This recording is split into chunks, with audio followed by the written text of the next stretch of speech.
Ssaabasajja Kabaka Ronald Muwenda Mutebi II akomyewo okuva mu ggwanga erya Bugirimani gy'abadde yagenda okulaba abasawo b'abakugu okusobola okwekennenya embeera y'obulamu bwe, ng'ono yafuluma eggwanga ng'ennaku z'omwezi 5 omwezi ogw'omukaaga. Nga bwe mujjukirako nti ng'ennaku z'omwezi 5 omwezi ogw'omukaaga Ssaabasajja Kabaka yafuluma eggwanga ng'agenze eri abasabo be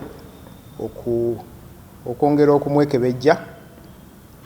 Ndi musanyufu okubategeeza nti olwaleero Ssaabasajja Kabaka akomyewo mu ggwanga lye. Bino byogeddwa omumyuka wa Katikkiro asooka Oweekitiibwa Profesa Twaka Waase Kigongo ng'asinzidde Bulange Mmengo. Abasawo bamaze okumukolako n'asobola okutuuka olwaleero luno. Oweekitiibwa Kawaase ategeezezza nti wadde ng'Omuteregga akomyewo mu ggwanga akyatambulira ku biragiro by'abasawo nga n'Obwakabaka bwakwongera okubigoberera. Akyali ku biragiro by'abasawo kye baanaatulagira era kye baamulagidde okukola tetusuubira kivaako, tujja kuba nga tukitambulirako. Naye kati mwali mu nsi ye alamula Obuganda. Kawaase amaliriza agamba nti wadde ng'Omutanda akyali ku biragiro by'abasawo naye mwali mu nsi ye era alamula Obuganda. We are very happy that Ssaabasajja Kabaka is now back in Buganda and is able to do his work